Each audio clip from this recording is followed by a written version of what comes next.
Hello students. आज वाले lecture में हम पढ़ने वाले हैं बेटा इलेक्ट्रोकेमिकल सीरीज और उसके एप्लीकेशन के बारे में। इससे पहले वाले लेक्चर्स में हमने जो गैल्वेनिक सेल है उसकी बेसिक वर्किंग के बारे में पढ़ लिया है और उसके साथ में इलेक्ट्रोड पोटेंशियल कैसे निकालते हैं उसका मतलब क्या है ये भी पढ़ लिया है। आज के लेक्चर में हम ये देखेंगे कि इलेक्ट्रोड पोटेंशियल की जो वैल्यूज होती हैं उनको कंपेयर करके हम कौन कौन से कंक्लूजन निकाल सकते हैं। उसी के लिए हम पढ़ने वाले हैं इलेक्ट्रोकेमिकल सीरीज। क्योंकि इलेक्ट्रोकेमिकल सीरीज एक्चुअल में होता क्या है, वो जो हाफ सेल की जो इलेक्ट्रोड पोटेंशियल की जो वैल्यूज होती हैं उनको एक सीक्वेंस में जब अरेंज कर देते हैं तो उसके अरेंजमेंट के बाद जो सीरीज बनती है उसे क्या बोलते हैं, इलेक्ट्रोकेमिकल सीरीज। तो इलेक्ट्रोकेमिकल सीरीज का बेसिक डेफिनेशन क्या हो जाएगा बेटा, ये हो जाएगा व्हेन व्हेन ई नॉट किसके लिए बोला था हमने, स्टैंडर्ड इलेक्ट्रोड पोटेंशियल के लिए यूज करने वाला ये सिंबल होता है, उसके बदले यूज करते हैं। स्टैंडर्ड इलेक्ट्रोड पोटेंशियल क्या होता है बेटा, हमने पहले भी पढ़ा हुआ है कि आईयूपीएसी ने रिडक्शन की रिएक्शन को स्टैंडर्ड माना है और किसी भी रिडक्शन की रिएक्शन के लिए जो हम वोल्टेज की वैल्यू लिखते हैं स्टैंडर्ड कंडीशन पर उसे बोलते हैं स्टैंडर्ड इलेक्ट्रोड पोटेंशियल या स्टैंडर्ड रिडक्शन पोटेंशियल, जिसको शो करते हैं किससे, ई नॉट से। तो when E naught of half cells, मतलब बहुत सारे हाफ सेल के लिए ये जो ई नॉट की जो वैल्यूज होती हैं are arranged in decreasing order. Actual में कुछ जगहों पर इंक्रीजिंग ऑर्डर भी लिखा हुआ रहता है बेटा, ठीक है। तो एक्चुअल में हम किसी भी ऑर्डर में अरेंज कर सकते हैं, बहुत सारे टेक्स्ट बुक में इंक्रीजिंग ऑर्डर भी लिखा हुआ मिलेगा, लेकिन हम कौन सा ऑर्डर देखेंगे, डिक्रीजिंग ऑर्डर। उसका रीजन ये है कि एनसीईआरटी ने इसका डिक्रीजिंग ऑर्डर लिख रखा है, ठीक है। और इसके बेसिस पर प्रीवियस पीवाईक्यू में क्वेश्चन भी है, वो क्वेश्चन गलत हो जाएगा अगर हम इंक्रीजिंग ऑर्डर देख लेंगे तो, ठीक है। इसलिए हम क्या देखेंगे, are arranged in decreasing order then series formed, मतलब जो भी सीरीज बनेगी वो जो सीक्वेंस बनेगा series formed is called electrochemical series, is called electrochemical series, ठीक है। तो ये जो इलेक्ट्रोकेमिकल सीरीज है ये डिसेंडिंग ऑर्डर में ई नॉट की वैल्यूज का अरेंजमेंट होता है, बस इतना ही है, ठीक है। लेकिन इसके बेसिस पर बहुत सारे क्योंकि कंक्लूजन हम निकाल सकते हैं और आज का पूरा लेक्चर उसी पर बेस्ड रहेगा बेटा, और बहुत ही इंपॉर्टेंट टाइप के क्वेश्चंस बनते हैं उस पर, ठीक है। तो ये बहुत अच्छे से आपको पता रहनी चाहिए।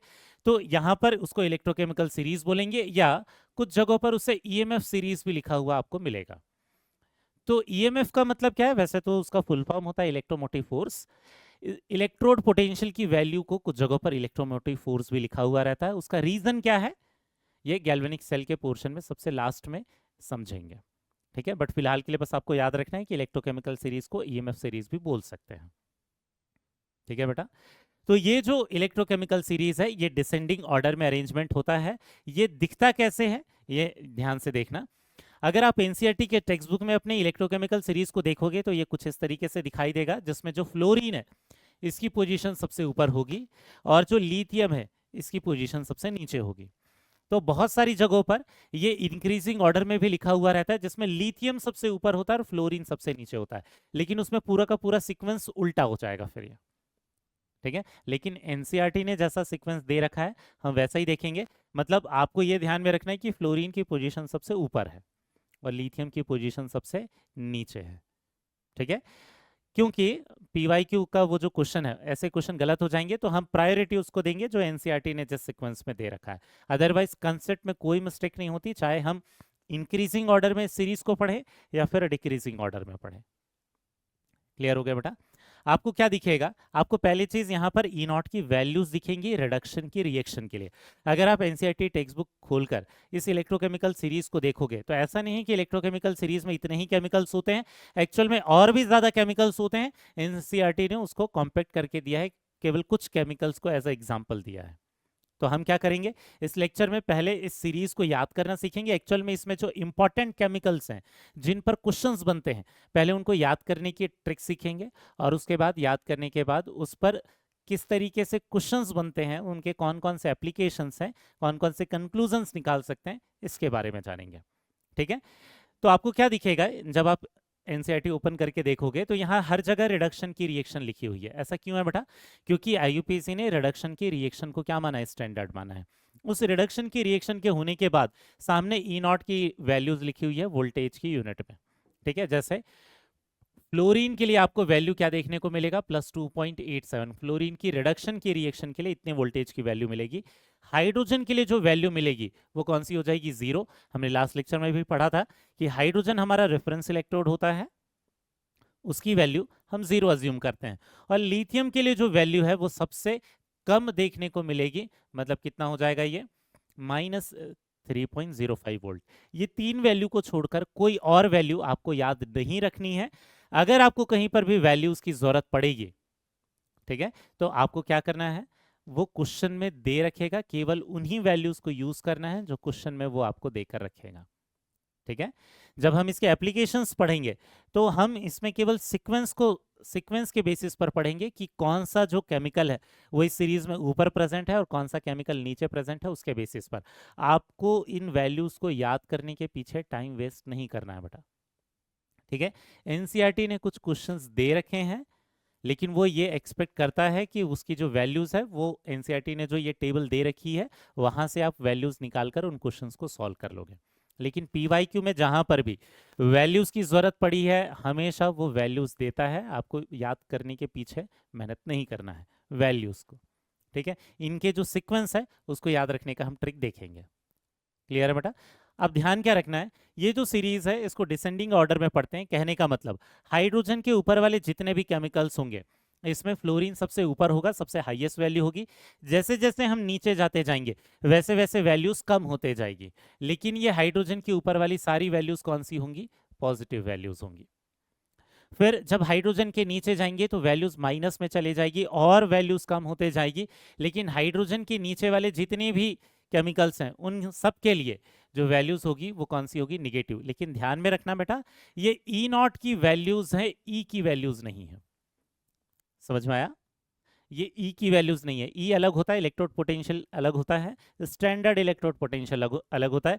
स्टैंडर्ड वाली कंडीशन में हमारे पास प्रेशर 1 बार, कॉन्सेंट्रेशन 1 मोल और टेम्परेचर 298 केल्विन मेंटेन रहता है।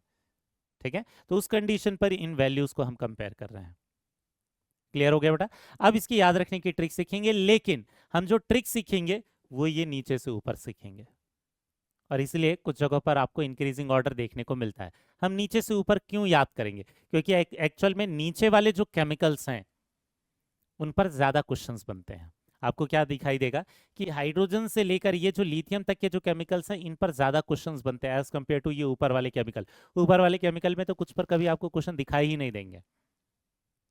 ठीक है, तो आपको क्या करना है, हम नीचे से ऊपर की तरफ याद करके जाएंगे। तो आपको ये पता रहना चाहिए कि सबसे टॉप मोस्ट पोजीशन पर फ्लोरीन है, सबसे नीचे पोजीशन पर लिथियम है, लेकिन इसको नीचे से ऊपर की तरफ हम याद करेंगे। ठीक है, अब याद रखने के लिए ट्रिक क्या है, यहां ध्यान देना बेटा। इसको मैंने कैसे लिख रखा है, ये 4 पोर्शन में बांट दिया है इस पूरे सीरीज को, ध्यान में रखना। इसमें सारे केमिकल्स नहीं लिखे हैं, हमने केवल वही केमिकल्स लिखे हैं जो हमारे लिए इंपॉर्टेंट हैं। ठीक है, इसके अलावा इसको याद रखेंगे कैसे, सबसे लास्ट में कौन आएगा, लिथियम। मतलब सबसे ज्यादा जो वैल्यूज है वो किसकी है, फ्लोरीन की है। फ्लोरीन, फिर यहाँ डाइक्रोमेट से ये नीचे, फिर सिल्वर से ये नीचे, फिर क्रोमियम से ये नीचे, सबसे नीचे जो रहेगा वो कौन रहेगा, लिथियम। लेकिन इसको याद करेंगे नीचे से ऊपर की तरफ, इस सीक्वेंस में जाएंगे हम, सबसे लास्ट में फ्लोरीन आएगा। ठीक है, याद करने का तरीका क्या है, मेरे हिसाब से ये जो ट्रिक है उससे आपको समझ में आ जाएगा, वो किसी न किसी मेटल या एलिमेंट के सिंबल के लिए है। जैसे लीली के भद्दे काले नाखून, मांगती है एल्कोहलिक पानी में जिंदा क्रैब। ठीक है, ये पहली लाइन हो गई क्रोमियम तक के लिए। उसके बाद क्या है, फिर नहीं सुना प्रभु ने H2 को। ये जो हाइड्रोजन है और ये जो H2O है, इन दोनों को मैंने रेक्टेंगल में रखा हुआ है क्योंकि दोनों बहुत इंपॉर्टेंट है। दोनों के बेसिस पर, दोनों की पोजीशन के बेसिस पर हम बहुत सारे कंक्लूजन्स आगे भी पढ़ेंगे। ठीक है, जैसे H2 के पोजीशन की जरूरत पड़ेगी हमें कहाँ पर, जब हम तीसरा पोर्शन पढ़ेंगे अपने चैप्टर का, इलेक्ट्रोलिटिक सेल पढ़ेंगे तो। ठीक है बेटा, इसके आगे क्या है, यहाँ देखना, फिर नहीं सुना प्रभु ने H2 को, कौन आई आगे, होगा नाइट्रेट का ब्रो डाइक्रोमेट, क्लोरो और परमैग्नेट परऑक्साइड को फेंकते हैं। अब यहाँ ध्यान रखना, एक जो एलिमेंट है उसकी पोजीशन किसी को लग सकता है कि सर हमारे टेक्स्ट बुक में ये दिया हुआ है या हमारे बुक में ये दिया हुआ है। ध्यान रखना किसके बारे में, मरकरी के बारे में, क्योंकि कुछ मरकरी की पोजीशन आपको सिल्वर के ऊपर मिलेगी, जबकि जो कुछ मरकरी है उसकी पोजीशन नीचे मिलेगी। उसका रीजन ये है कि दोनों जगह वो अलग अलग आयंस के लिए लिखा हुआ रहता है। तो यहाँ क्या है, ये जो Ag है ये Ag के ऊपर लिखा हुआ है Hg2+, और Ag+ के नीचे होता है Hg22+। तो दोनों अलग हैं। एक जगह मरकरी का ऑक्सीडेशन नंबर कौन सा है, +1, एक जगह जो मरकरी का ऑक्सीडेशन नंबर है ये वो +2। तो अगर कहीं पर आपको मरकरी सिल्वर के नीचे मिल जाए तो टेंशन लेने की जरूरत नहीं, वो भी करेक्ट है। अगर Eg के ऊपर ये मरकरी मिल जाए तो ये भी करेक्ट है। ठीक है, बस दोनों अलग अलग आयंस के रिडक्शन के लिए है, इसलिए कुछ जगह पर वो आपको नीचे मिलेगा, कुछ जगह पर ऊपर मिलेगा, तो उस पर डरने की जरूरत नहीं है। वो सही दिया है, अगर वो नीचे दिया है तो किसी और आयन के लिए दिया, ऊपर दिया है तो किसी और आयन के लिए दिया है, क्योंकि दोनों आपको अलग अलग जगहों पर अलग अलग चीजें मिलती रहेंगी। ठीक है, इसके बाद दूसरी गलती कहाँ होती है, यहाँ कोबाल्ट पर। ये कोबाल्ट मेटल नहीं है, फ्लोरीन के जस्ट नीचे है। ठीक है, मतलब बहुत ज्यादा वैल्यू है उसकी भी, लेकिन वो दोनों ही कोबाल्ट के आयंस है, कोबाल्ट मेटल्स नहीं है वो। क्लियर हो गया। अब यहाँ ध्यान क्या रखना है, ये जो शुरुआत वाली जो सीरीज है इस पर बहुत ज्यादा क्वेश्चंस आते हैं बेटा। अब ठीक है, तो ये जो ट्रिक है, कौन से जो वर्ड्स हैं उससे कौन सा मेटल का सिंबल निकल कर लाओगे, मेरे हिसाब से आपको डायरेक्टली पता चल जाएगा। जैसे लीली लिथियम के लिए के+ के लिए है, भद्दे Ba2+ के लिए, काले Ca2+ के लिए। ठीक है, तो इस तरीके से आप सारे सिंबल याद कर लेना है बेटा आपको।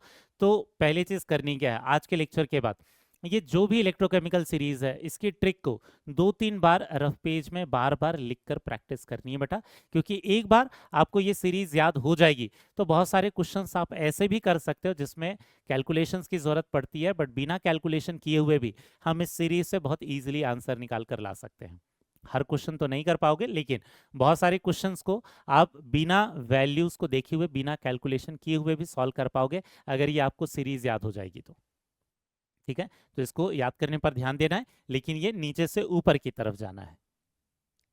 समझ में आ गया। अब इस पर बेस्ड क्वेश्चंस कैसे बनते हैं ये देखते हैं। पहले तो इस पर एप्लीकेशन क्या क्या होते हैं, इससे क्या क्या कंक्लूजन निकाल सकते हैं वो तो बाद में देखेंगे। पहली चीज देखते हैं कि ये जो इलेक्ट्रोकेमिकल सीरीज है डायरेक्टली सीरीज पर बेस्ड क्वेश्चंस भी बनते हैं। जैसे क्वेश्चन देखना क्या बोला है, the correct electrochemical series can be obtained from KNaCaAlMg, ये बहुत सारे एलिमेंट दिए, आगे बोला and Au by interchanging. By interchanging कहने का मतलब क्या है, किसी दो एलिमेंट या किसी तीन एलिमेंट की पोजीशन को आपस में अगर इंटरचेंज कर दे तो करेक्ट इलेक्ट्रोकेमिकल सीरीज किसकी पोजीशन को चेंज करने के बाद बन जाएगा। ठीक है, तो हमारी सीरीज क्या है, हमारी इलेक्ट्रोकेमिकल सीरीज है लिली के काले नाखून, तो Ca पहले आना चाहिए था, Na नहीं, तो Ca यहाँ आना चाहिए था और Na यहाँ पर जाना चाहिए था, तो फिर ये करेक्ट ऑर्डर हो जाता। ठीक है, लिली के पहले ये क्या होना चाहिए था, C आता, फिर ये Na आता। लिली के काले नाखून मांगती है एल्कोहलिक पानी में, तो ये क्या हो जाएगा, Mg पहले आना चाहिए था, फिर Al आना चाहिए था। मतलब इनकी भी जो पोजीशन है वो एक्यूरेट नहीं है, इनकी पोजीशन को भी इंटरचेंज करना पड़ेगा, तब वो करेक्ट होगा। मांगती है एल्कोहलिक पानी में जिंदा क्रैब, Zn आ जाएगा। फिर नहीं सुना प्रभु ने, प्रभु Pb के लिए है। ठीक है, फिर आगे आ गया हाइड्रोजन आता है प्रभु के बाद, मतलब लीड के बाद। ठीक है, उसके बाद ये हाइड्रोजन के बाद नेक्स्ट वाला जो एलिमेंट है वो कौन सा है, कौन आई आगे होगा, बट यहाँ क्या दिख रहा है, Hg के पहले लिखा है, हमने पहले भी डिस्कस किया हुआ है बेटा। Hg अगर Ag के पहले आ जाता है तो कोई इशू नहीं है। ठीक है, तो इसके बाद Cu Hg, ये हो जाएगा Eg, और ये फिर आगे Au, ये ठीक है, इसमें कोई एरर नहीं है। Hg अगर पहले लिखा हुआ है तो उसको गलत नहीं मान लेना बेटा, हमने पहले भी डिस्कस किया है। वो उसके बाद भी हो सकता है, पहले भी हो सकता है, डिपेंड करता है कौन से आयन के लिए लिख रहे हैं, क्योंकि ये जो वैल्यूज होती हैं तो किसी को लगेगा सर फिर हम एक्यूरेट पोजीशन कौन सा लिखें। ऐसा नहीं है बेटा कि ये एक ही एलिमेंट के लिए होता है, वहां पर क्वेश्चन में उन्होंने एक ही एलिमेंट लिख दिया है, लेकिन ये वैल्यूज एक ही एलिमेंट के लिए नहीं होता, वो पेयर ऑफ एलिमेंट्स के लिए होता है, पेयर ऑफ आयंस के लिए होता है। तो हमेशा दो चीजों को पेयर में साथ में लिखकर जब हम उसकी वैल्यूज लिखते हैं तो वो एक्यूरेट होता है। तो अगर आपको वैल्यू पूछेगा तो ये दोनों चीजें देगा, Hg2+Hg या Hg22+Hg।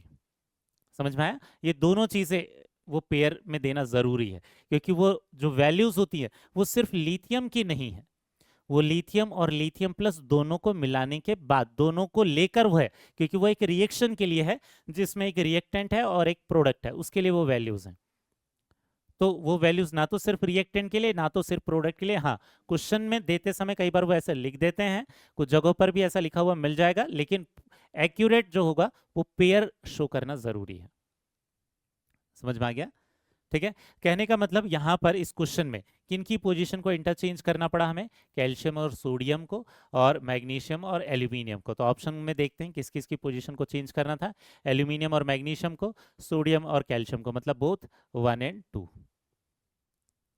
क्लियर हो गया? अब इसके बाद नेक्स्ट दूसरे क्वेश्चन पर आते हैं। क्या बोला है, arrange magnesium potassium barium calcium in the order of their decreasing electrode potential. तो डिक्रीजिंग ऑर्डर ही पढ़ा हुआ है हमने, सबसे हाईएस्ट वाली वैल्यू जो फ्लोरीन है वो सबसे ऊपर रहेगा, लिथियम सबसे नीचे रहेगा, लेकिन याद कैसे किया है, नीचे से ऊपर की तरफ, मतलब कम वैल्यू से ज्यादा वैल्यू तक के लिए हमने याद किया है। तो सबसे कम वैल्यू क्या होता है, लिली के भद्दे काले नाखून, ये BA, फिर हो जाएगा CA, फिर हो जाएगा Na, मांगती है एल्कोहलिक पानी में, तो ये हो जाएगा MgCaBa, मतलब यहाँ जो Mg की जो वैल्यूज रहेगी इसके E0 की वैल्यू सबसे ज्यादा होंगी, इसके लिए E0 की वैल्यू सबसे ज्यादा होंगी यहीं पर इन चारों में। और पोटेशियम के लिए E0 की वैल्यू मतलब स्टैंडर्ड रिडक्शन पोटेंशियल की वैल्यू क्या हो जाएगी, सबसे कम हो जाएगी। तो करेक्ट ऑप्शन कौन सा दिख रहा है बेटा हमें, फोर्थ वाला ऑप्शन दिखाई दे रहा है, मैग्नीशियम सबसे ज्यादा एक ही जगह पर है। समझ में आया? मतलब वो जो वैल्यूज है आपको वैल्यू याद नहीं रखनी, बस आपको सीक्वेंस याद रखना है। ठीक है, कि इस इलेक्ट्रोकेमिकल सीरीज में यहां से स्टार्ट किया हमने, जो जितने बाद में आएगा उसकी वैल्यू E0 की वैल्यू उतनी ज्यादा होगी। समझ में आया? और आपको सिर्फ इलेक्ट्रोड पोटेंशियल बोलेगा तो आपको रिडक्शन पोटेंशियल के हिसाब से ही आंसर करना है, क्योंकि IUPAC के हिसाब से स्टैंडर्ड वैल्यू वही है। अगर साफ साफ आपको ऑक्सीडेशन पोटेंशियल की वैल्यू पूछ ले तो फिर ये ऑर्डर रिवर्स हो जाएंगे, क्योंकि साइन अपोजिट हो जाता है। यहीं पर यहाँ सिर्फ इलेक्ट्रोड पोटेंशियल लिखा है, लेकिन अगर क्वेश्चन में स्टैंडर्ड ऑक्सीडेशन पोटेंशियल के लिए अरेंज करने के लिए बोलता तो फिर ऑर्डर क्या हो जाता बेटा, मैग्नीशियम के लिए वैल्यू सबसे कम हो जाती, फिर कैल्शियम के लिए हो जाती, फिर बेरियम के लिए हो जाती, और फिर हो जाती वैल्यू किसके लिए, पोटेशियम के लिए। समझ में आ गया? तो क्वेश्चन को ध्यान से पढ़ना है। अगर सिर्फ इलेक्ट्रोड पोटेंशियल बोला है तो सिर्फ E0 जो रिडक्शन पोटेंशियल है उसके हिसाब से अरेंज करेंगे। ऑक्सीडेशन पोटेंशियल के लिए अगर साफ साफ क्वेश्चन में लिख देता है तो फिर आपको वो ऑर्डर अपोजिट लिखना है जो भी E0 का आता है। समझ में आ गया? क्योंकि जब हम रिडक्शन से ऑक्सीडेशन पोटेंशियल में कन्वर्ट करेंगे तो साइन रिवर्स हो जाएगा, मैग्नीट्यूड का ऑर्डर चेंज हो जाएगा। ठीक है, मतलब उसके साइन के साथ उसकी वैल्यू का ऑर्डर चेंज हो जाएगा। ठीक है, अब इसके बाद नेक्स्ट थर्ड क्वेश्चन देखते हैं। इसी पर क्वेश्चन में क्या बोला है, the correct order of reduction potential, यहां साफ साफ लिखा है रिडक्शन पोटेंशियल। रिडक्शन पोटेंशियल मतलब ये उन्हीं वैल्यूज की बात कर रहा है जो कि हमारी इलेक्ट्रोकेमिकल सीरीज में होती हैं। रिडक्शन पोटेंशियल की values of the following pairs is chlorine, iodine, silver, sodium, lithium. तो हमें पता है लिली के भद्दे काले नाखून, लिथियम की वैल्यू क्या होती है, सबसे कम होती है, मतलब ई की वैल्यू सबसे कम होगी, इससे ज्यादा लिथियम के भद्दे काले नाखून Na आएगा। फिर ये जो सिल्वर और आयोडीन है ये तो कॉपर के ऊपर आते हैं। ठीक है, मतलब हाइड्रोजन के भी ऊपर आते हैं, तो हाइड्रोजन के ऊपर कौन था, कौन, आई आगे, आई मतलब आयोडीन पहले आएगा। ठीक है, मतलब सोडियम के लिए मुझे क्या लिखना चाहिए था बेटा, वो तो ई हो गया, सोडियम के लिए मुझे लिखना चाहिए था डी। उसके बाद आ जाएगा कौन, आयोडीन मतलब बी, और फिर आ जाएगा कौन आगे, सिल्वर, और फिर सबसे लास्ट में ऊपर कौन आ जाएगा, क्लोरीन। तो ये हो जाएगा ACBDE, मतलब कौन सा करेक्ट ऑप्शन हो जाएगा बेटा हमारा, फर्स्ट वाला ऑप्शन। क्लियर हुआ? तो वैल्यूज याद नहीं रखनी है आपको, केवल वो ट्रेंड याद रखना है कि किसकी वैल्यू ज्यादा है किसकी वैल्यू कम है, कौन ऊपर आएगा और कौन नीचे आएगा। ठीक है बेटा, अब ये तो हो गए हमारे क्वेश्चंस। नेक्स्ट स्टार्ट करते हैं हम application. Application of electrochemical series बहुत इंपॉर्टेंट है बेटा, बहुत ज्यादा क्वेश्चंस इन्हीं कंसेप्ट पर पूछे गए हैं। प्रीवियस ईयर के क्वेश्चंस अगर आप देखोगे तो आपको क्लियर हो जाएगा। ठीक है, यहां देखना, सबसे पहली चीज जो है ऑक्सीडाइजिंग एजेंट और रिड्यूसिंग एजेंट। अभी के लिए फिलहाल हम बस ये देखेंगे कि अच्छे ऑक्सीडाइजिंग एजेंट की पोजीशन पूरे ईएमएफ सीरीज में, इलेक्ट्रोकेमिकल सीरीज में कहां पर होती है, और अच्छे रिड्यूसिंग एजेंट की पोजीशन कहां पर होती है। इनके जो ऑक्सीडाइजिंग एजेंट और रिड्यूसिंग एजेंट वाले जो क्वेश्चन हैं उनको कैसे सॉल्व करना है, कैलकुलेशन वाले क्वेश्चन, या दूसरे जो ऑक्सीडाइजिंग एजेंट और रिड्यूसिंग एजेंट वाले जो क्वेश्चंस होते हैं उसको डिटेल में नेक्स्ट लेक्चर में सीखेंगे। ठीक है, क्योंकि ऑक्सीडाइजिंग एजेंट और रिड्यूसिंग एजेंट वाला जो कंसेप्ट है उसमें बहुत सारे लोगों को दिक्कत होती है, क्योंकि उसमें छोटी छोटी चीज़ें ध्यान में रखनी होती है। न्यूमेरिकल बहुत ज़्यादा कुछ है नहीं, लेकिन छोटी छोटी चीज़ें ध्यान में रखनी जिनमें मिस्टेक होती है। तो अभी के लिए हम उसकी सिर्फ पोजीशन पढ़ रहे हैं, लेकिन डिटेल में एप्लीकेशन इसी के नेक्स्ट वाले लेक्चर में सीखेंगे। ठीक है, पहले ये देख लेते हैं पूरे इलेक्ट्रोकेमिकल सीरीज में जो ऑक्सीडाइजिंग एजेंट होते हैं, ठीक है, जो स्ट्रॉन्ग ऑक्सीडाइजिंग एजेंट होते हैं, मतलब बहुत अच्छे ऑक्सीडाइजिंग एजेंट होते हैं। ठीक है, स्ट्रॉन्ग ऑक्सीडाइजिंग एजेंट जो होंगे वो पूरी सीरीज में कहां पर रहेंगे, ऊपर की तरफ, top of the series. Strong oxidising agent जो होंगे वो कहां होंगे, ऊपर होंगे। ठीक है, मतलब पूरी इलेक्ट्रोकेमिकल सीरीज में जो ऊपर की तरफ जो होंगे, टॉप ऑफ द सीरीज जो रहेंगे, वो क्या रहेंगे, स्ट्रॉन्ग ऑक्सीडाइजिंग एजेंट होंगे। एग्जांपल के लिए हमारे पास आपको क्या दिख रहा होगा, कि MnO4, MnO4 माइनस, फ्लोरीन तो है ही, इसकी वैल्यू तो सबसे ज्यादा है। इसके अलावा पोटेशियम डाइक्रोमेट में जो डाइक्रोमेट वाला आयन होता है, याद होगा, ये वाले जो आयन है स्पेशली डाइक्रोमेट और परमैग्नेट, इनको हमने as a strong oxidising agent, इनकी बहुत सारी रिएक्शन पढ़ रखी है। कहाँ पर, रेडॉक्स में। रेडॉक्स में हम इनकी रिएक्शन पढ़ते हैं। ये बहुत स्ट्रॉन्ग ऑक्सीडाइजिंग एजेंट है। जितने भी स्ट्रॉन्ग ऑक्सीडाइजिंग एजेंट है ये आपको सीरीज में ऊपर मिलेंगे। ठीक है, कुछ ऐसे भी आपको इलेक्ट्रोकेमिकल सीरीज में मिलेंगे जिनको हम जनरली यूज नहीं करते, लेकिन जो भी केमिकल्स उस इलेक्ट्रोकेमिकल सीरीज में सबसे ऊपर वाली पोजीशन पर प्रेजेंट है वो उतने ही ज्यादा स्ट्रॉन्गेस्ट ऑक्सीडाइजिंग एजेंट है। मतलब ऑक्सीडाइजिंग एजेंट किसको बोलते हैं, जो दूसरों को ऑक्सीडाइज कर देंगे लेकिन खुद क्या होंगे, रिड्यूस होंगे। ठीक है, इसके बाद स्ट्रॉन्ग रिड्यूसिंग एजेंट कौन हो जाएंगे, आपको समझ में आ गया होगा, जस्ट इसका रिवर्स कर देंगे। जो इस इलेक्ट्रोकेमिकल सीरीज में ऊपर है वो स्ट्रॉन्ग ऑक्सीडाइजिंग एजेंट है, तो जो नीचे होंगे वो स्ट्रॉन्ग रिड्यूसिंग एजेंट होंगे। तो स्ट्रॉन्ग रिड्यूसिंग एजेंट जो है वो कहाँ आएंगे, नीचे आएंगे, इस सीरीज में नीचे आएंगे। ठीक है, नीचे आने वाले कौन कौन से हैं, लिथियम है, ठीक है, या पोटेशियम है, या कैल्शियम है। तो ये सब क्या है, ये सारे जितने एग्जाम्पल्स हैं एक्चुअल में क्या है, वो स्ट्रॉन्ग रिड्यूसिंग एजेंट है। तो अगर पूरे इलेक्ट्रोकेमिकल सीरीज में हम देखते हैं कि स्ट्रॉन्गेस्ट ऑक्सीडाइजिंग एजेंट कौन सा है, ठीक है, स्ट्रॉन्गेस्ट ऑक्सीडाइजिंग एजेंट कौन होगा, जो सबसे ऊपर होगा। तो स्ट्रॉन्गेस्ट ऑक्सीडाइजिंग एजेंट कौन हो जाएगा बेटा, ये हो जाएगा हमारा फ्लोरीन। वहीं पर, क्योंकि इस पर भी थ्योरेटिकल क्वेश्चंस बनते हैं तो ये पता रहना चाहिए बेटा। ठीक है, जिसकी वैल्यू कितनी है सबसे ज्यादा, +2.87 वाली वैल्यू। ठीक है, वैसे ही स्ट्रॉन्गेस्ट रिड्यूसिंग एजेंट, जो स्ट्रॉन्गेस्ट रिड्यूसिंग एजेंट होगा वो कौन हो जाएगा, लिथियम हो जाएगा, जो इस पूरी सीरीज में सबसे नीचे है। तो स्ट्रॉन्गेस्ट रिड्यूसिंग एजेंट जो होगा वो कौन हो जाएगा, लिथियम। क्लियर हो गया। अब यहाँ पर मैं एक रूल लिख रहा हूँ बेटा, उस रूल को नेक्स्ट वाले लेक्चर में बहुत ज़्यादा डिटेल में पढ़ेंगे। फिलहाल के लिए मैं बस रूल लिख रहा हूँ, क्योंकि ऑक्सीडाइजिंग एजेंट, रिड्यूसिंग एजेंट के बहुत अलग अलग तरीके के क्वेश्चन बनते हैं, तो हमें पूरा का पूरा एक लेक्चर उसी कंसेप्ट को पढ़ना पड़ेगा। मैं यहाँ सिर्फ रूल लिख रहा हूँ, फिर हम नेक्स्ट वाले कंसेप्ट पर चले जाएंगे। अभी के लिए बस आपको ये 2 चीज़ें याद रखनी है। ठीक है, तो यहाँ क्या याद में रखना है, दूसरा रूल क्या याद में रखना है, क्योंकि जो स्ट्रॉन्गेस्ट ऑक्सीडाइजिंग एजेंट है वो इस सीरीज के ऊपर प्रेजेंट है, तो ऊपर वाले जो भी केमिकल होंगे वो नीचे वाले केमिकल को ऑक्सीडाइज कर देंगे। जो जितना ज्यादा पावरफुल होगा वो उतना ज्यादा दूसरों को ऑक्सीडाइज करेगा।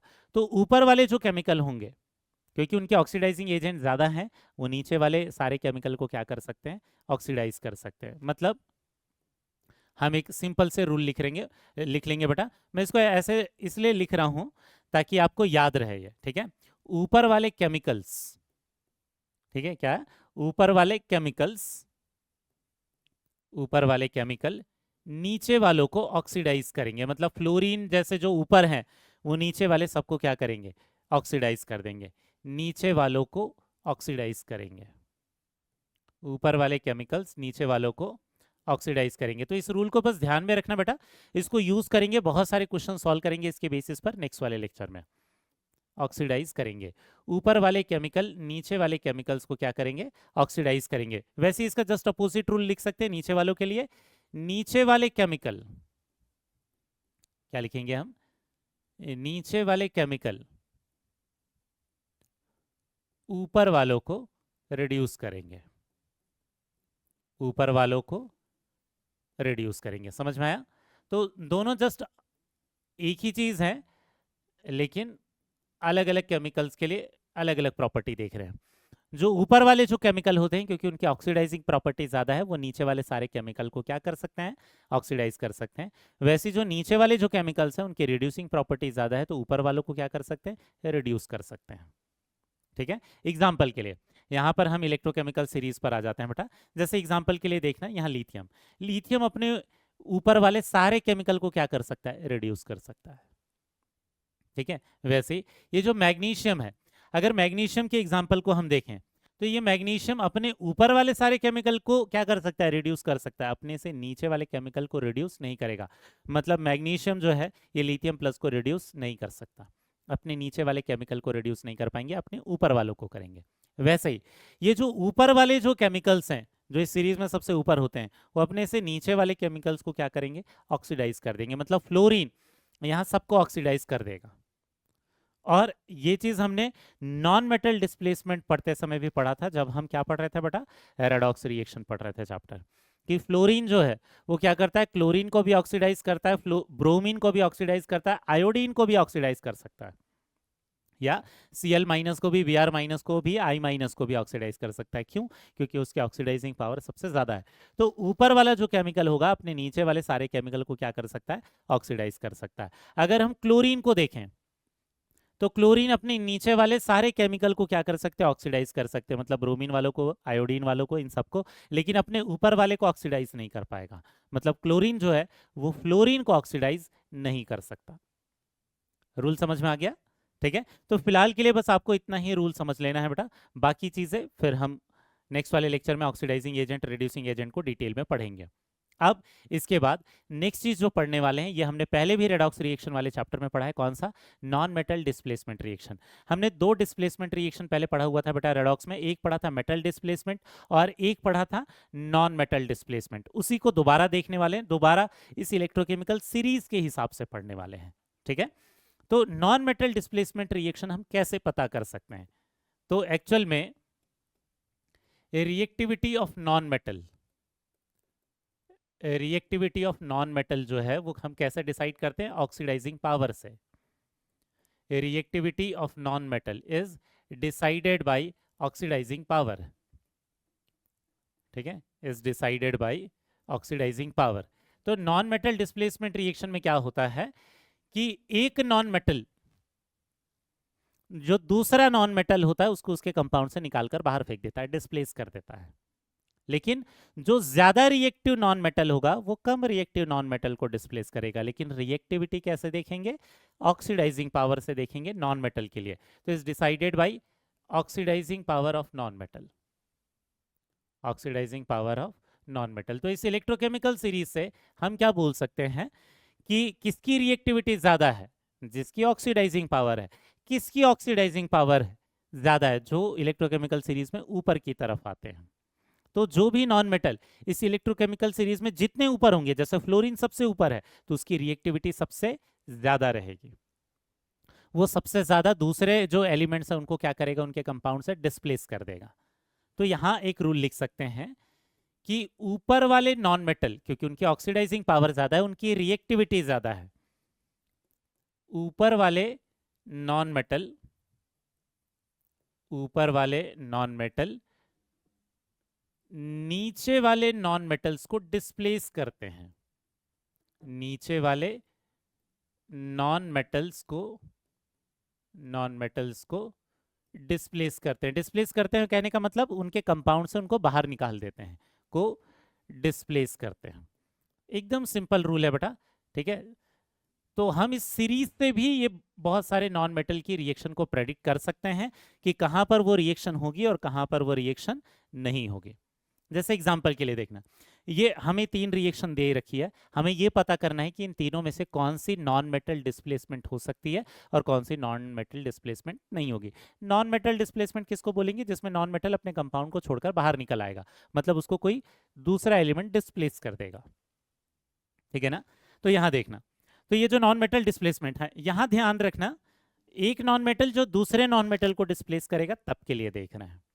यहाँ ऐसा ना हो कि एक मेटल है दूसरा नॉन मेटल है, वो नहीं, एक नॉन मेटल दूसरे नॉन मेटल को डिस्प्लेस कर रहा है। तो हम देखते हैं, अगर आप रिएक्शन को देखोगे तो क्या दिख रहा है, फ्लोरीन ब्रोमीन की जगह जा रहा है और ब्रोमीन को उसके कंपाउंड से बाहर निकाल दे रहा है।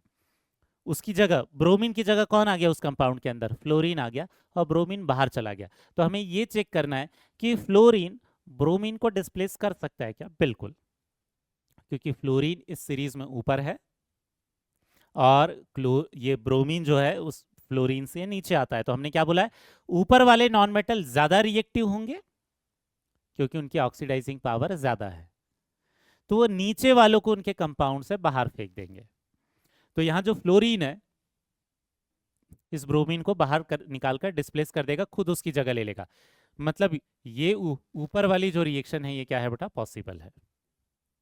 ठीक है, ऐसा क्यों है? क्योंकि ऊपर वाले नॉन मेटल्स ज्यादा रिएक्टिव हैं। ऊपर वाले नॉन मेटल्स ज्यादा रिएक्टिव हैं। ठीक है, तो ऊपर वाले जो नॉन मेटल्स हैं वो क्योंकि ज्यादा रिएक्टिव है, वो नीचे वाले नॉन मेटल को क्या करेंगे? डिस्प्लेस कर देंगे।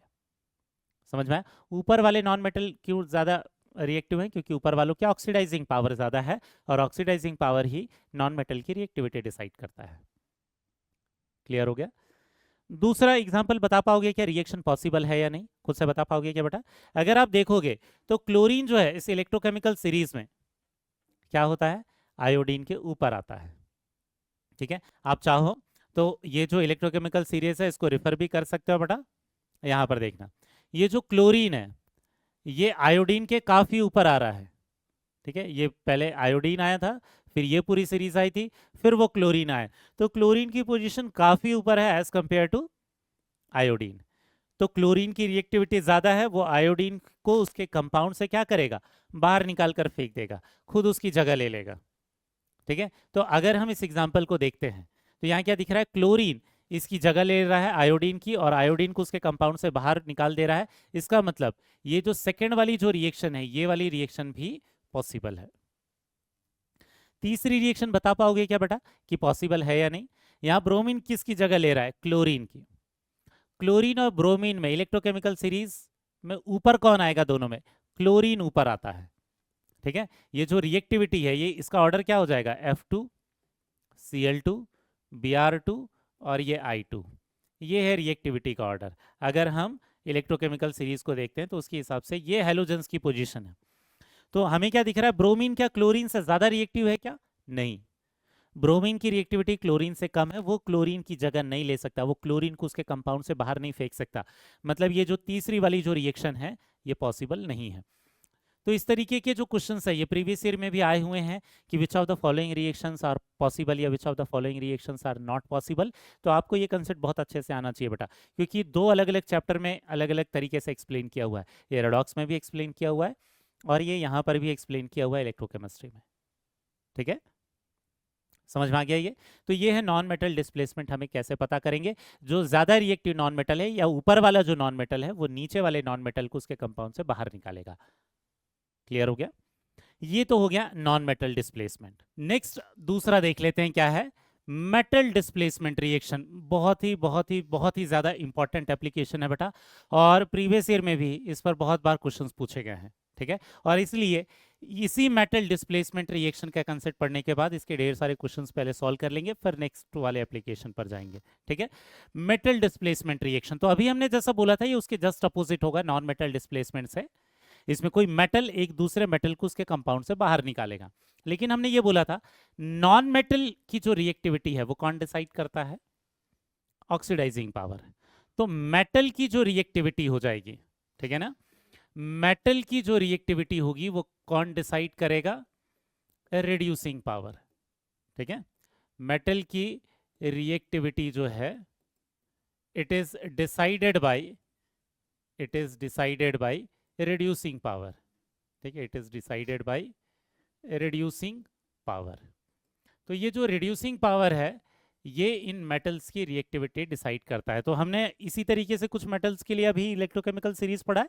अब मैंने जो मेटल्स हैं केवल उनको लिखा है, नॉन मेटल्स को नहीं लिखा है। यहाँ देखना, लीली के भद्दे काले नाखून मांगती है अल्कोहलिक पानी में जिंदा क्रैब, फिर नहीं सुना प्रभु ने, कौन आई आगे, फिर सबसे ऊपर आता है कौन? गोल्ड आता है। अब आपको यहाँ क्या दिखेगा? क्योंकि रिड्यूसिंग पावर इनकी रिएक्टिविटी डिसाइड कर रहा है। तो हमने क्या पढ़ रखा है, सबसे ज्यादा अच्छा रिड्यूसिंग एजेंट कहां पर होता है, सीरीज के नीचे होता है। तो नीचे वाले मेटल की रिएक्टिविटी सबसे ज्यादा हो जाएगी, मतलब नीचे वाला मेटल बहुत ज्यादा रिएक्टिव होगा। मतलब हम ये लिख सकते हैं, जो मेटल इस सीरीज में जितना नीचे होगा, जो मेटल जितना नीचे होगा उतना रिएक्टिव होगा, जितने नीचे होगा, जितना नीचे होगा उतना रिएक्टिव होगा, उतना ही ज्यादा रिएक्टिव होगा, उतना ज्यादा रिएक्टिव होगा। तो लिथियम की रिएक्टिविटी इन सारे मेटल्स में क्या होगी, सबसे ज्यादा हो जाएगी, और गोल्ड सिल्वर कॉपर उनकी रिएक्टिविटी बहुत ही कम हो जाएगी। तो हमेशा जैसे ज्यादा रिएक्टिव नॉन मेटल कम रिएक्टिव नॉन मेटल को डिस्प्लेस कर रहा था, वैसे ही ज्यादा रिएक्टिव मेटल कम रिएक्टिव मेटल को डिस्प्लेस करेगा। कहने का मतलब इस सीरीज में नीचे वाला मेटल ऊपर वाले मेटल को उनके कंपाउंड से बाहर निकाल देगा। तो एक रूल लिख सकते हैं कि सीरीज में नीचे वाला मेटल, ठीक है, नीचे वाला मेटल ऊपर वाले मेटल को डिस्प्लेस करेगा, ऊपर वाले मेटल को, ऊपर वाले मेटल को डिस्प्लेस करेगा।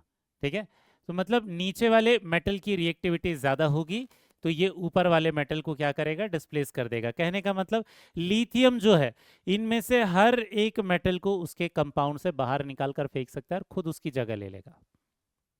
ठीक है, वैसे ही जैसे अगर हम एल्यूमिनियम की बात करते हैं, तो एल्यूमिनियम अपने से ऊपर वाले सारे मेटल की जगह ले सकता है उनके कंपाउंड में जाकर और उनको भगा सकता है, लेकिन अपने से जो नीचे वाले जो मेटल्स हैं, मतलब मैग्नीशियम, सोडियम, पोटेशियम, इनकी जगह नहीं ले पाएगा कभी भी।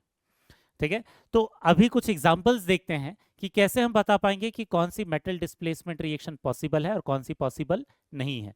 यहां देखते हैं, क्वेश्चन बोला हुआ है हमें, which of the following reaction is possible. सबसे पहली रिएक्शन को अगर देखते हैं, जिंक प्लस कॉपर सल्फेट। बस हमें ये देखना है जिंक क्या कॉपर से ज्यादा रिएक्टिव है। अगर वो ज्यादा रिएक्टिव है तो वो कॉपर की जगह जाकर ले लेगा और कॉपर को बाहर फेंक देगा। तो यहाँ डिस्प्लेसमेंट किसका हुआ है, कॉपर का। किसने डिस्प्लेस किया है, जिंक ने। समझ में आया? ठीक है, तो जिंक को अगर देखें, जिंक और कॉपर को देखें, तो जिंक और कॉपर में नीचे वाली पोजीशन पर कौन है, zinc.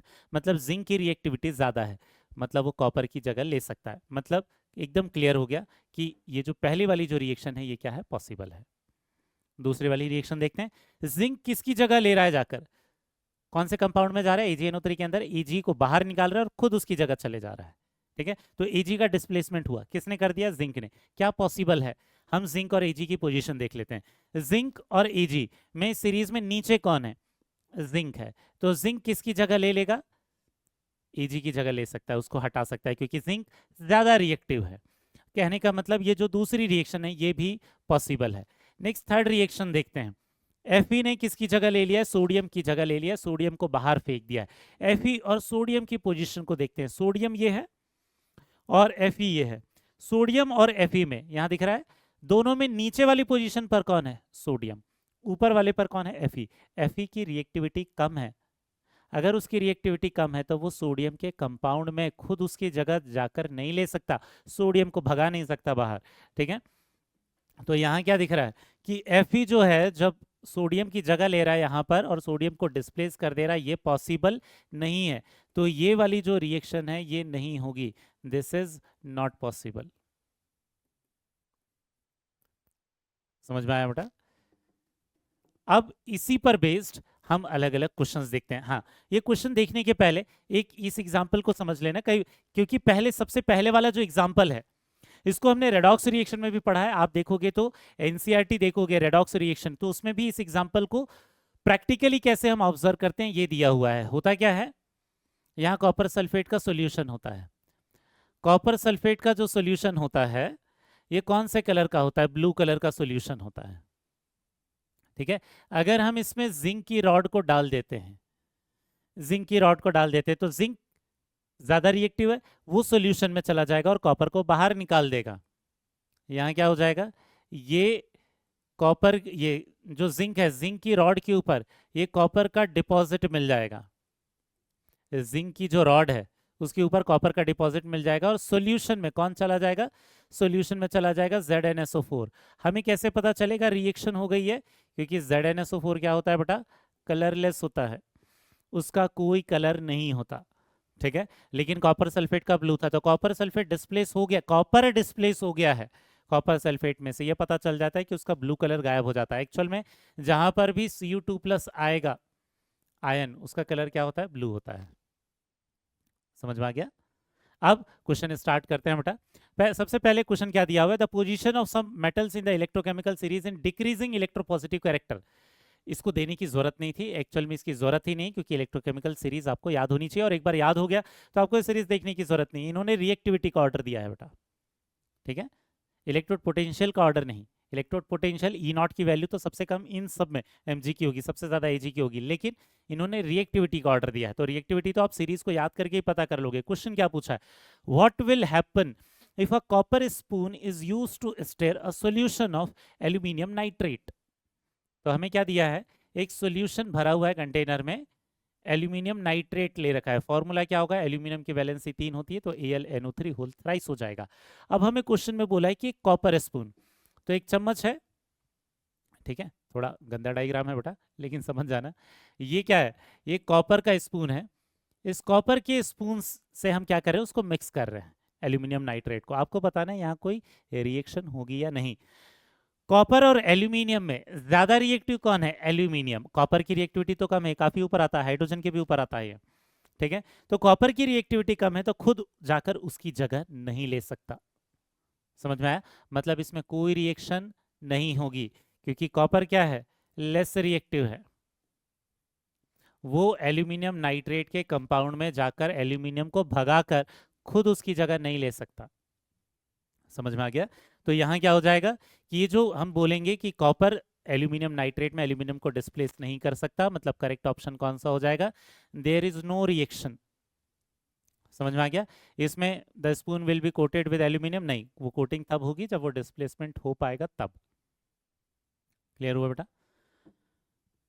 Next reaction next question देखते हैं, सिमिलर क्वेश्चन है, if a strip of copper metal is placed in a solution of ferrous sulphate.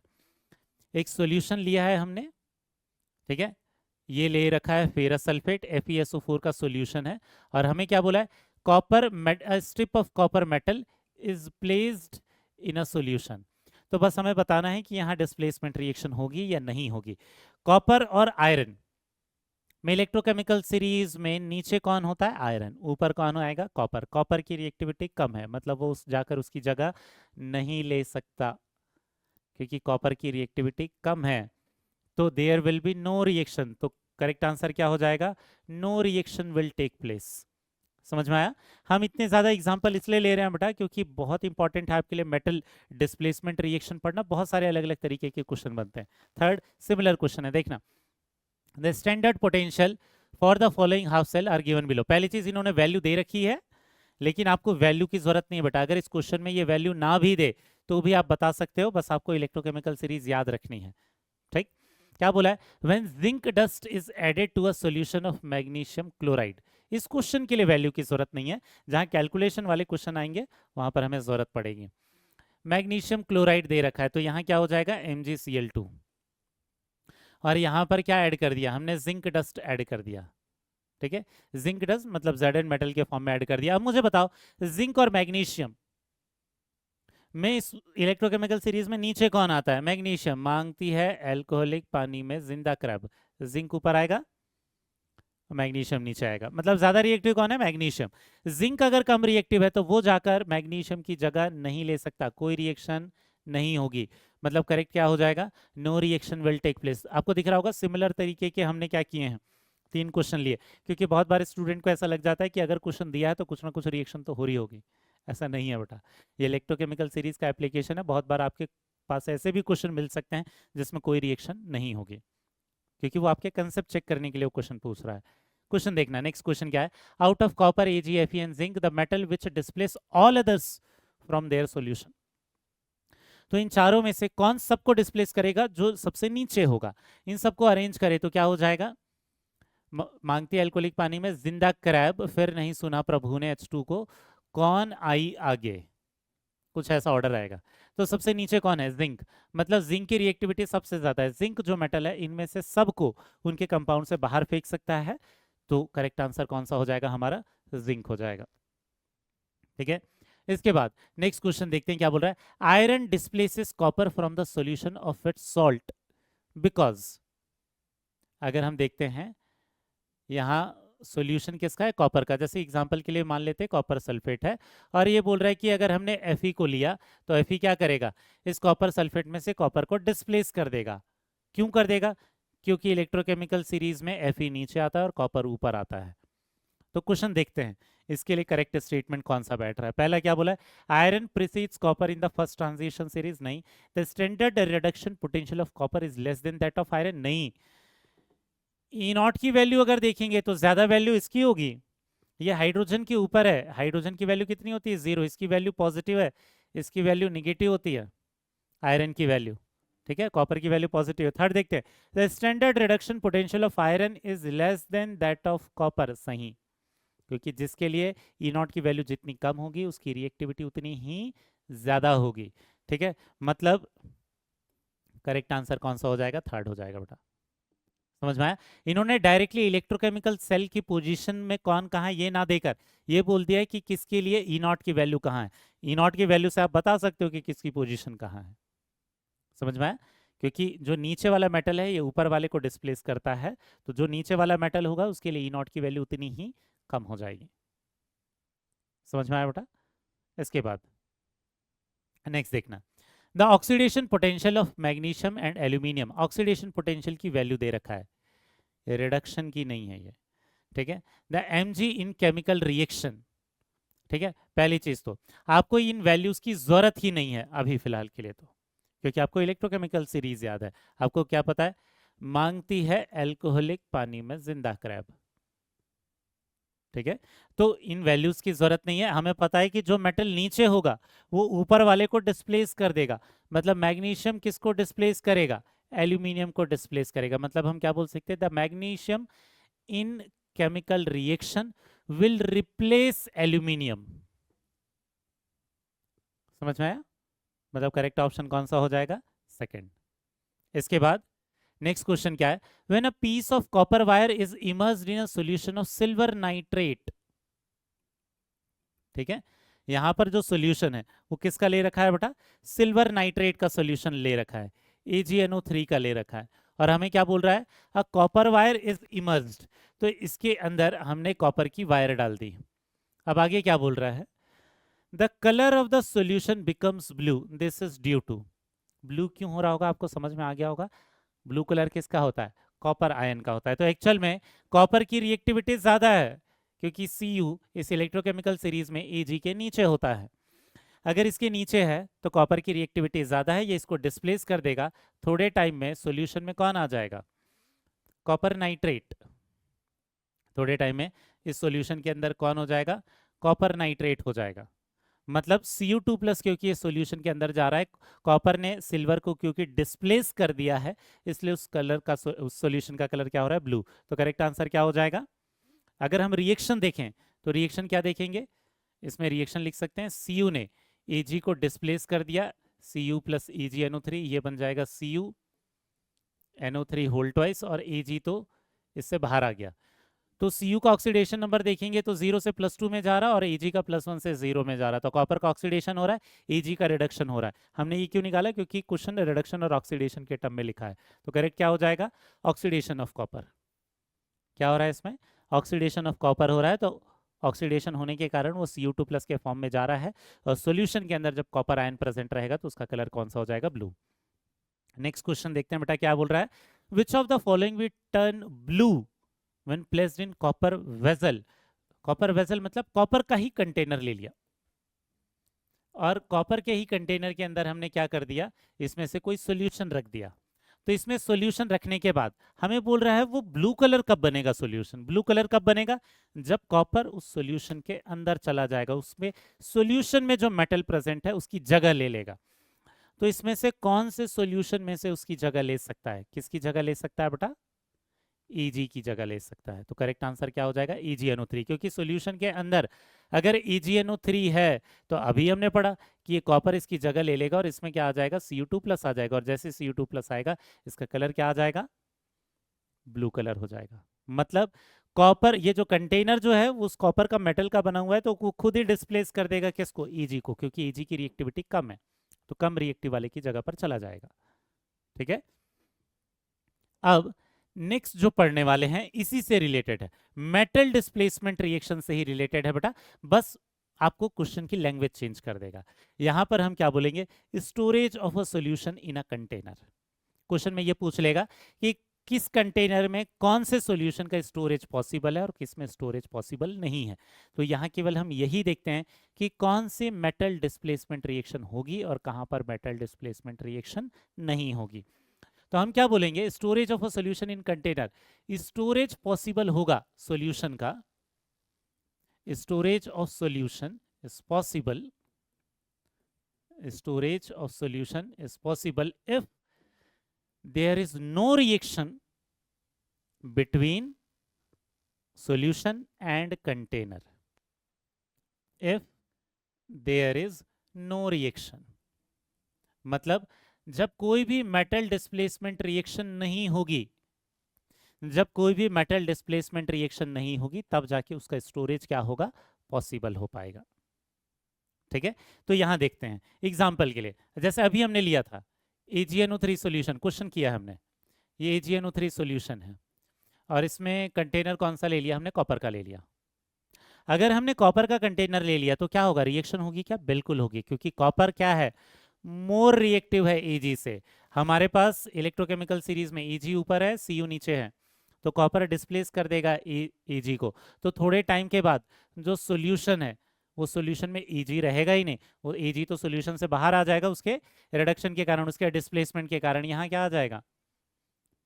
CuNO3 whole twice आ जाएगा। तो एक्चुअल में यहाँ AgNO3 का स्टोरेज पॉसिबल नहीं है, AgNO3 बचेगा ही नहीं, समझ में आया? खत्म हो जाएगा, क्योंकि उसकी जगह कौन ले लेगा? कॉपर। तो यहाँ रिएक्शन क्योंकि हो रही है? क्योंकि हम क्या बोलेंगे? यहाँ reaction is possible, reaction will take place, तो इसलिए स्टोरेज पॉसिबल नहीं है। Storage of AgNO3 solution, storage of AgNO3 solution in copper container is not possible. Copper container is not possible. समझ में आ गया बेटा? लेकिन एक दूसरा एग्जांपल देखते हैं। मान लेते हैं हमारे पास जो सॉल्यूशन है वो किसका है? ZnSO4 का है, और जो कंटेनर है वो किसका है? कॉपर का है फिर से। अब मुझे बताओ, कॉपर क्या जिंक की जगह ले सकता है? नहीं, क्योंकि कॉपर की रिएक्टिविटी ज्यादा है, तो यहां पर कोई रिएक्शन नहीं होगी। ठीक है, यहां पर कोई रिएक्शन नहीं होगी और इसलिए इसका स्टोरेज पॉसिबल है। ठीक है, storage of ZnSO4 in copper container is possible, in copper container possible है। ठीक है, तो कहने का मतलब है मोर रिएक्टिव मेटल का जो सॉल्यूशन रहेगा उसको हम स्टोर रख पाएंगे लेस रिएक्टिव मेटल के कंटेनर में। तो सिंपल है, इतना सारे रूल की जगह पर बस इतना याद ध्यान में रखना, स्टोरेज पॉसिबल है अगर रिएक्शन नहीं हो रही है, और रिएक्शन होगी या नहीं ये इलेक्ट्रोकेमिकल सीरीज में सीक्वेंस को देखकर आप बता सकते हो। क्लियर हो गया? इस पर क्वेश्चन देखते हैं बेटा। क्वेश्चन क्या है यहां देखना है, CuSO4 is not stored in aluminium bottles because, हमें क्या बोल रहा है? ये सॉल्यूशन कौन सा है? CuSO4 है, और जो कंटेनर है मतलब बॉटल जो है, मैंने थोड़ा, ये बॉटल तो नहीं है बट ठीक है, एल्यूमिनियम के, सॉरी एल्यूमिनियम लिखा हुआ है इन्होंने, is not stored in aluminium container. क्यों नहीं? क्योंकि एल्यूमिनियम इसको डिस्प्लेस कर देगा। रिएक्शन कौन सी हो जाएगी? एल्यूमिनियम, ये CuSO4, इसकी जगह पर रिएक्शन कौन सी हो जाएगी? Al2SO4 whole thrice. ठीक है, और यहाँ क्या हो जाएगा? Cu। तो यहाँ क्या हो रहा है? कॉपर का यहाँ +2 ऑक्सीडेशन नंबर था, यहाँ 0 हो रहा है, कॉपर डिस्प्लेस हो रहा है, मतलब उसका रिडक्शन हो रहा है। और मेटल डिस्प्लेसमेंट रिएक्शन में जो मेटल कंपाउंड के बाहर आ रहा है उसका रिडक्शन होगा। जो मेटल उस कंपाउंड के अंदर जा रहा है उसका ऑक्सीडेशन होगा, जो दूसरे को डिस्प्लेस कर रहा है वो दूसरे को रिड्यूस कर रहा है और खुद क्या हो जाएगा, ऑक्सीडाइज। तो आप ये भी बता सकते हो कि जो मेटल डिस्प्लेसेस अदर मेटल, जो मेटल है वो डिस्प्लेस करता है अदर मेटल को, ठीक है, जो दूसरे को डिस्प्लेस करता है, ठीक है, वो मेटल जो है उसमें क्या होगा, ऑक्सीडेशन, और वो दूसरे को क्या कर देगा, रिड्यूस कर देगा। तो जो मेटल दूसरे को डिस्प्लेस करता है उसका ऑक्सीडेशन होता है, जिसका डिस्प्लेसमेंट होता है जो कंपाउंड के बाहर आता है उसका क्या होता है, रिडक्शन होता है, ठीक है। तो यहां क्या बोल देंगे, कॉपर के लिए है तो कॉपर तो ये अदर मेटल है जिसको वो डिस्प्लेस कर रहा है, तो कॉपर का क्या हो जाएगा, रिडक्शन हो जाएगा, copper is reduce, copper gate reduced. समझ में आ गया, ठीक है। जो अदर मेटल होगा जिसका डिस्प्लेसमेंट हो रहा है इसका क्या हो जाएगा, रिडक्शन हो जाएगा, ठीक। नेक्स्ट क्वेश्चन देखते हैं, इसी पर बेस्ड है, क्या बोला है, विच of the following solution can be stored in a copper vessel. इसी कंसेप्ट पर है, इनफैक्ट ये हमारे एग्जाम्पल पर ही बेस्ड है। ये कॉपर वेसल है, कॉपर वेसल में किसको स्टोर करके रख पाएंगे, जो रिएक्ट नहीं करेगा, कॉपर जिसको डिस्प्लेस नहीं करेगा। ZnSO4 में कोई रिएक्शन होगी क्या, नहीं, मतलब ZnSO4 को स्टोर कर सकते हैं। AgNO3 को स्टोर कर पाएंगे क्या, नहीं, क्योंकि वो Ag को डिस्प्लेस कर देगा, गोल्ड के सॉल्ट को डिस्प्लेस कर देगा, गोल्ड को उसके सॉल्ट में से, क्योंकि गोल्ड से वो ज्यादा रिएक्टिव है। समझ में आया, मतलब केवल ZnSO4 का जो स्टोरेज है ये पॉसिबल है। समझ में आया। नेक्स्ट नेक्स्ट क्वेश्चन देखना क्या है, the standard reduction potential of AgCu and Zn। Value पता होने की जरूरत नहीं, क्योंकि आपको बस पूछा है कि किसके स्टोरेज पॉसिबल है, क्वेश्चन में उन्होंने वैल्यू दे दिया है, लेकिन अगेन बिना वैल्यू के आप बता सकते हो, क्योंकि इलेक्ट्रोकेमिकल सीरीज में सबसे नीचे आता है Zn, फिर आता है Cu, फिर आता है कौन, Ag। क्लियर है। अगर आपको इलेक्ट्रोकेमिकल सीरीज में उन मेटल की पोजीशन नहीं पता तो फिर आप वैल्यू को देख लोगे, जिसकी वैल्यू सबसे कम होगी उसको सबसे नीचे रख दोगे, फिर जिसकी वैल्यू थोड़ी ज्यादा होगी उसको ऊपर, जिसकी वैल्यू सबसे ज्यादा होगी उसको सबसे ऊपर रख दोगे। तो फिर आप वो इलेक्ट्रोकेमिकल सीरीज में उसको अरेंजमेंट खुद से कर सकते हो, लेकिन आपको अदरवाइज वैल्यू पता होने की जरूरत नहीं है अगर आपने वो सीरीज में उन मेटल्स को याद कर रखा है। तो हमें बोला है कि कौन सा स्टोरेज पॉसिबल है, मतलब आपको ये पता करना है कि किसमें रिएक्शन नहीं होगी। बोला है कॉपर सल्फेट इन जिंक वेसल, ठीक है, जिंक के अंदर कॉपर सल्फेट अगर रखेंगे तो रिएक्शन होगी, क्योंकि जिंक की रिएक्टिविटी ज्यादा है, मतलब स्टोरेज पॉसिबल नहीं है। AgNO3 इन कॉपर वेसल, अगर AgNO3 को कॉपर वेसल में रखेंगे तो कॉपर की रिएक्टिविटी Ag से ज्यादा है, रिएक्ट कर देगा, स्टोरेज पॉसिबल नहीं है, मतलब रिएक्शन हो रही है तो इसका स्टोरेज पॉसिबल नहीं होगा। नेक्स्ट, कॉपर नाइट्रेट इन सिल्वर वेसल, कॉपर नाइट्रेट को हमने भर दिया किस में, ये सिल्वर वेसल में, तो मुझे बताओ क्या यहां पर रिएक्शन होगी क्या, नहीं, यहां पर नो रिएक्शन, ठीक है, यहां पर कोई रिएक्शन नहीं होगी, क्योंकि सिल्वर की रिएक्टिविटी कम है किससे, कॉपर से, तो उसको डिस्प्लेस नहीं कर सकता, अगर उसको डिस्प्लेस नहीं कर सकता मतलब यहां पर स्टोरेज पॉसिबल है। समझ में आ गया बेटा। अब सबसे लास्ट हम देखने वाले हैं एक्चुअल में, एक 5 और 6 दोनों एसिड वाले जो कुछ कंपाउंड है उनके साथ कुछ रिएक्शंस देखते हैं, जिसमें से पहली रिएक्शन कौन सी है, हाइड्रोजन डिस्प्लेसमेंट रिएक्शन, ठीक है। अब ये जो हाइड्रोजन डिस्प्लेसमेंट रिएक्शन है ये कौन से मेटल्स देते हैं एक्चुअल में, जो H+ को रिड्यूस कर देंगे, ठीक है। हाइड्रोजन डिस्प्लेसमेंट रिएक्शन कौन देंगे, जो भी मेटल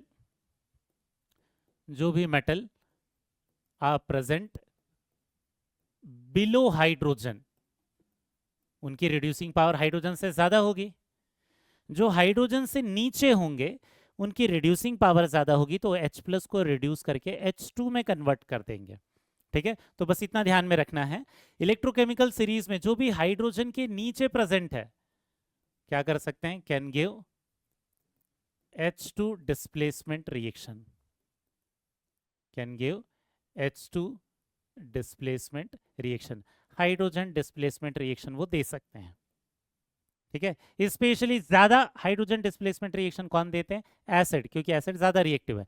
वाटर के साथ भी होती है, लेकिन वाटर के साथ बहुत सारे एलिमेंट्स को, मेटल्स को क्या करना पड़ता है? हीट करना पड़ता है। ठीक है। हमने सेम रिएक्शन कहां पर देखी थी? रेडॉक्स रिएक्शन में देखी थी। ठीक है, लेकिन इसको दोबारा देखते हैं क्योंकि इस पर बहुत ज्यादा थ्योरेटिकल क्वेश्चंस बनते हैं। बस रूल इतना ध्यान में रखना कि जो नीचे वाले जो मेटल्स होंगे वो हाइड्रोजन डिस्प्लेसमेंट रिएक्शन दे पाएंगे। कैसे? जैसे जिंक है, हाइड्रोजन के नीचे है, या सोडियम है, हाइड्रोजन के नीचे है, ये सब क्या करेंगे? Can give H2 displacement reaction. ठीक है, ये हाइड्रोजन डिस्प्लेसमेंट रिएक्शन दे सकते हैं। ठीक है, लेकिन ये जो ऊपर वाले जो मेटल है, कॉपर, Ag, Au, ये कभी भी हाइड्रोजन डिस्प्लेसमेंट रिएक्शन नहीं दे सकते। ठीक है, अब इसको डिटेल में पढ़ते हैं कि ये कौन कौन से एलिमेंट वाटर के साथ रिएक्शन दे सकते हैं, कौन एसिड के साथ हाइड्रोजन डिस्प्लेसमेंट रिएक्शन दे सकते हैं। देखते हैं बेटा। अगर हम पूरे इलेक्ट्रोकेमिकल सीरीज के हिसाब से क्लासिफाई करें मेटल्स को, तो दो पार्ट में क्लासिफाई कर सकते हैं। एक हो जाएगा कौन सा? हाइड्रोजन के ऊपर वाले metals, copper, Ag, Hg, Au। Hg को मैंने यहाँ Ag के नीचे रखा है बेटा, कुछ जगहों पर ऊपर रखा हुआ रहेगा, कोई दिक्कत नहीं है। ठीक है, वैसे ही हाइड्रोजन के नीचे वाले मेटल्स, तो हमेशा ध्यान में क्या रखना है? ऐसे मेटल जो कि उस हाइड्रोजन से ज्यादा रिएक्टिव होंगे, वो उसमें से H+ को डिस्प्लेस कर देंगे H2 गैस के फॉर्म में, वही हाइड्रोजन डिस्प्लेसमेंट रिएक्शन देंगे। तो वो कौन है? ये नीचे वाले मेटल्स हैं। ठीक है, तो ये जो नीचे वाले मेटल्स हैं, ये हमेशा क्या कर सकते हैं? ये हाइड्रोजन डिस्प्लेसमेंट रिएक्शन दे सकते हैं एसिड के साथ, वाटर के साथ भी दे सकते हैं। ये वाले जो मेटल्स हैं, these metals can give hydrogen displacement reaction. ठीक है, और ये जो ऊपर वाले जो मेटल्स हैं, ये ऊपर वाले जो मेटल्स हैं, हम क्या बोल सकते हैं इनके लिए? Can not give hydrogen displacement reaction. समझ में आ गया बेटा? ये हाइड्रोजन डिस्प्लेसमेंट नहीं दे सकते। हम ऐसा नहीं बोल रहे हैं कि वो रिएक्ट ही नहीं करेंगे, रिएक्ट कर सकते हैं, कोई और रिएक्शन दे सकते हैं, लेकिन हाइड्रोजन डिस्प्लेसमेंट रिएक्शन नहीं देंगे। ठीक है, तो ये एसिड, स्पेशली एसिड के साथ, ठीक है, या वाटर के साथ ये रिएक्शन नहीं देंगे। जबकि ये एसिड के साथ भी दे सकते हैं, वाटर के साथ भी दे सकते हैं। एक दो मेटल के एक्सेप्शंस हैं, देखेंगे अभी। एसिड के साथ तो ये नीचे वाले, अब नीचे वालों पर आते हैं, वो ना तो ऊपर वाले तो ना तो वाटर के साथ देंगे ना तो एसिड के साथ देंगे। नीचे वाले जो मेटल है, उनमें जो बहुत ज्यादा रिएक्टिव मेटल है, वो आसानी से रिएक्शन दे देते हैं। मतलब कोल्ड वाटर के साथ ही वो हाइड्रोजन डिस्प्लेसमेंट देंगे, हॉट वाटर के साथ तो बहुत ही ज्यादा तेजी से दे देंगे, एसिड के साथ भी तेजी से रिएक्शन दे देंगे। लेकिन ये जो सोडियम तक ये जो मेटल्स हैं, ये क्या कर देते हैं? ये मेटल्स H2 डिस्प्लेसमेंट दे देते हैं विद कोल्ड वाटर। ठीक है, मतलब टेम्परेचर अगर बहुत कम रहे तो भी रिएक्शन कर लेते हैं। ठीक है, तो ये हाइड्रोजन डिस्प्लेसमेंट दे देते हैं with cold water, with cold water. लेकिन ये जो ऊपर वाले जो मेटल्स हैं, ये जो मेटल्स हैं, ये उतने ज्यादा रिएक्टिव नहीं है जितने नीचे वाले होते हैं, क्योंकि जैसे जैसे हम ऊपर जाते आते हैं वैसे वैसे रिएक्टिविटी कम होते जाती है। तो ये जो मेटल्स हैं, इनके लिए हमें हीट करना पड़ता है। ये क्या होते हैं? ये हाइड्रोजन डिस्प्लेसमेंट देते हैं, but on heating displacement cold water के साथ नहीं देंगे, कम टेम्परेचर पर नहीं देंगे। ये या तो हॉट वाटर के साथ रिएक्शन देते हैं और स्टीम के साथ रिएक्शन देते हैं। अब इसमें एक दो एक्सेप्शन है, जो कि कुछ वाटर के साथ रिएक्शन नहीं देते और कुछ HNO3 के साथ रिएक्शन नहीं देते। तो वो एक्सेप्शनल केसेस आपको ध्यान में रखने हैं बेटा, क्योंकि वो आपके सिलेबस का पार्ट है, भले वो पी ब्लॉक वाले चैप्टर में दिया हुआ रहता है। ठीक है, पहली चीज क्या है कि जो एल्यूमिनियम और लीड है, will not give reaction with H2, will not give H2O will not give reaction, ठीक है, with H2O due to formation of protective oxide layer, due to formation of, ठीक है, जबकि वो हाइड्रोजन के नीचे है। कौन कौन से? लीड और एल्यूमिनियम। ठीक है, formation of protective oxide layer, formation of protective oxide layer. समझ में आ गया? प्रोटेक्टिव ऑक्साइड लेयर बनाने के कारण वो रिएक्शन नहीं देंगे। प्रोटेक्टिव ऑक्साइड लेयर कहने का मतलब क्या है, जैसे हमारे पास ये एल्यूमिनियम का ब्लॉक हुआ, ये जब H2O के साथ रिएक्ट करने जाएगा तो एक्चुअल में यहाँ पर एक लेयर बन जाएगी ऑक्साइड की, जो कि अंदर वाले एल्यूमिनियम को प्रोटेक्ट करके रखेगी, फर्दर रिएक्शन नहीं होने देगी। ठीक है, तो ये प्रोटेक्टिव ऑक्साइड लेयर बनाते हैं। ठीक है, वैसे ही और भी दो मेटल के एग्जांपल है, कौन से, aluminium and chromium will form protective oxide layer, will form protective oxide layer with HNO3, protective oxide layer with HNO3। तो ये HNO3 के साथ प्रोटेक्टिव ऑक्साइड लेयर बनाने के कारण ये भी रिएक्ट नहीं करते। ठीक है, ये HNO3 के साथ बाकी एसिड के साथ इजीली रिएक्ट कर जाएंगे। मतलब ये नीचे वाले जो मेटल्स है इन एक्सेप्शन को छोड़ दो तो बाकी जगह पर H2 के साथ रिएक्शन करके भी H2 गैस रिलीज कर सकते हैं, और जो एसिड है उन एसिड के साथ भी रिएक्शन करके H2 गैस रिलीज कर सकते हैं। एग्जांपल के लिए जैसे अगर हमारे पास क्या दिया हुआ है Zn प्लस H2SO4, तो ये रिएक्शन करेगा, ये क्या दे देगा, ZnSO4 प्लस क्या हो जाएगा, H2 गैस। समझ में आ गया? ऐसे ही HCl के साथ भी ये रिएक्शन करेगा, ये क्या कर देगा, क्या बना लेगा, ZnCl2 प्लस H2 गैस। मतलब ये हाइड्रोजन डिस्प्लेसमेंट रिएक्शन दे देगा क्योंकि वो हाइड्रोजन के नीचे वाला मेटल है। समझ में आया बेटा?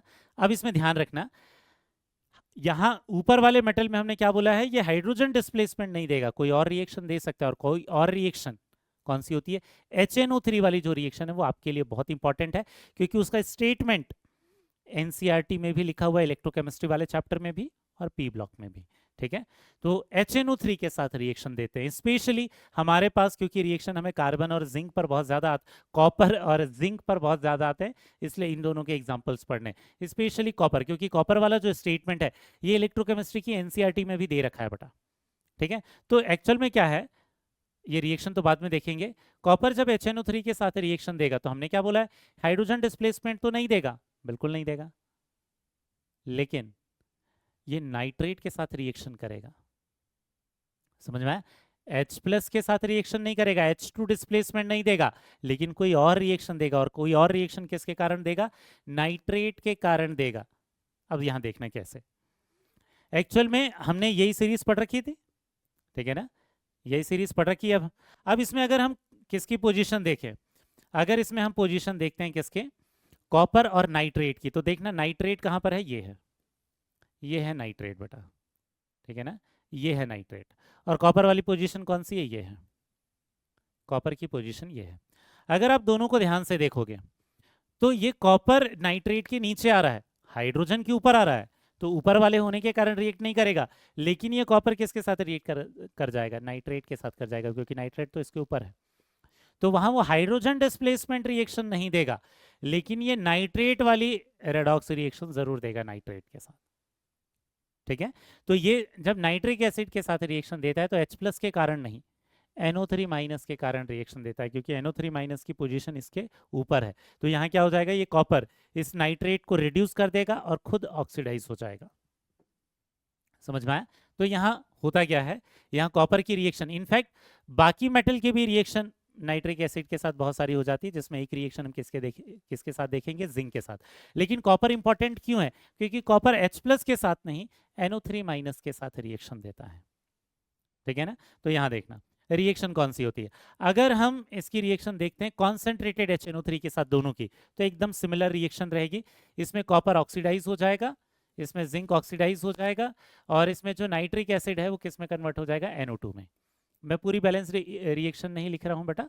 ठीक है, मेन कौन सी गैस बनती है ये आपको पता रहना चाहिए, रिएक्शन होती है ये आपको पता रहनी चाहिए। ये कौन सी गैस बनाता है, NO2 गैस। ये कौन सी गैस बनाता है, ये भी NO2 गैस। दो कॉन्सेंट्रेटेड HNO3 में तो कोई डाउट ही नहीं है, अगर वो रेडॉक्स रिएक्शन में पार्टिसिपेट करेगा तो NO2 गैस बनाता है। डिफरेंस आता है डाइल्यूट के केस में। ठीक है, जब डाइल्यूट HNO3 रहेगा तो अलग अलग प्रोडक्ट बनते हैं। जब कॉपर रिएक्ट करता है तो अगेन ये ऑक्सीडाइज हो जाएगा Cu2 प्लस में, लेकिन जो गैस बनती है वो NO गैस होती है, NO2 नहीं। वैसे जब जिंक रिएक्ट करता है तो ये Zn2 प्लस बनता है, और ये NO भी नहीं, ये N2O बना लेता है।